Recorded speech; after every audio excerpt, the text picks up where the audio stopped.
Shalom, selamat siang. Terima kasih atas waktu yang diberikan kepada saya. Saya akan membahas tentang sistem saraf pada ikan. Sebelum itu saya memperkenalkan nama saya Dominus Terdapat. Nah, di sini kita mengetahui bersama mengenal ikan dan sistem sarafnya. Nah, yang pertama itu keanekaragaman. Ikan merupakan kelompok hewan yang paling beragam di bumi dengan berbagai bentuk, ukuran dan habitat. Nah, yang kedua itu sistem saraf. Sistem saraf ikan memungkinkan mereka merasakan lingkungan, bergerak, dan berinteraksi dengan spesies lain.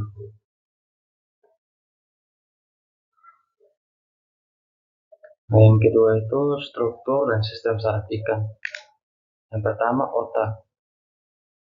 Pusat kendali utama memproses informasi sensori dan mengendalikan gerakan. Yang kedua sumsum tulang belakang.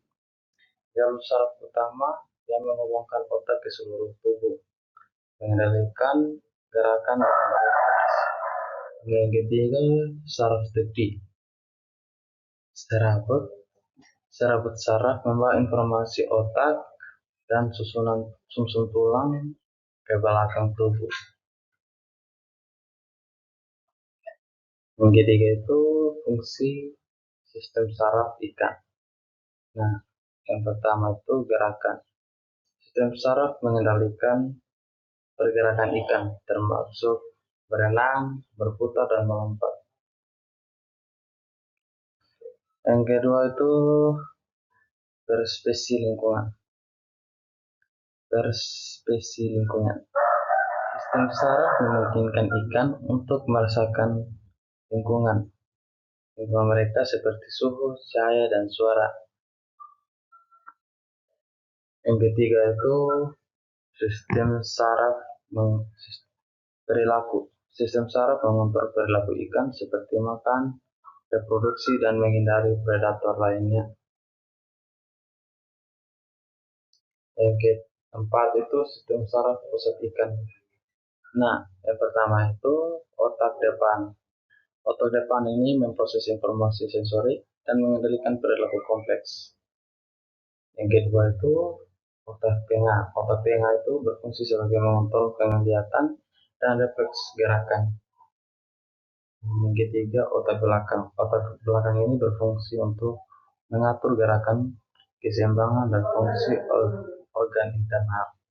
Selanjutnya sistem saraf tepi ikan. Yang pertama itu saraf kranial. Jadi maksud dengan saraf kranial ini berasal dari otak, mengontrol organ kepala seperti mata, telinga, dan insang. Nah, yang kedua itu sistem saraf spinal.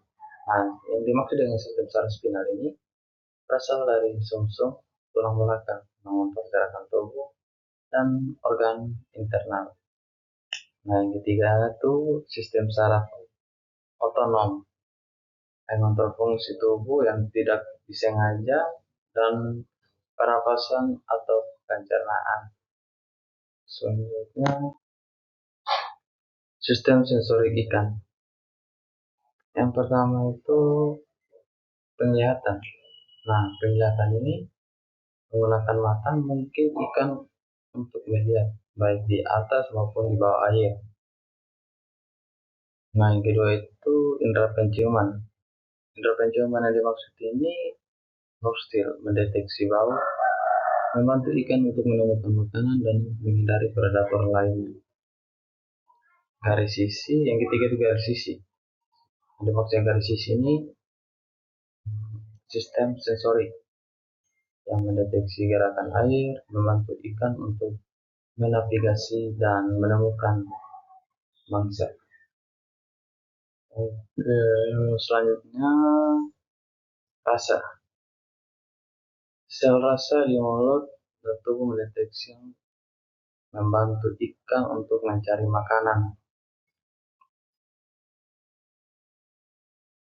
Nah, peran sistem saraf dalam perilaku ikan itu yang pertama itu schooling. Sistem saraf memungkinkan ikan untuk berenang bersama dan berkelompok. meningkatkan perlindungan dan efisiensi perlindungan dan efisiensi makanan. Kedua itu reproduksi. Sistem saraf mengatur perilaku kawin, termasuk memilih pasangan dan menjaga wilayah-wilayah. Yang selanjutnya yang ketiga itu hindari predator. Predator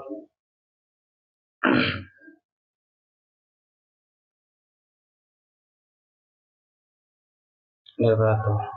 Sistem saraf memungkinkan ikan untuk merasakan atau menghindari predator melalui penglihatan, penciuman, dan garis sisi lainnya. Nah, kesimpulan yang kami dapat ambil dan dapat diimplikasikan itu pemahaman ini tentang sistem saraf ikan sangat penting untuk melindungi populasi mereka dan menjaga keseimbangan ekosistem. Penelitian lebih lanjut tadi diperlukan untuk mempelajari peran sistem saraf dalam perilaku ikan dan kemampuan mereka untuk beradaptasi terhadap perubahan lingkungan. Jadi, mungkin itu saja yang saya dapat sampaikan untuk hari ini mengenai sistem saraf pada ikan. Semoga bermanfaat untuk kita semua dan semoga ini kita bisa lakukan dalam segala hal. Sekian dan terima kasih. Saya pamit.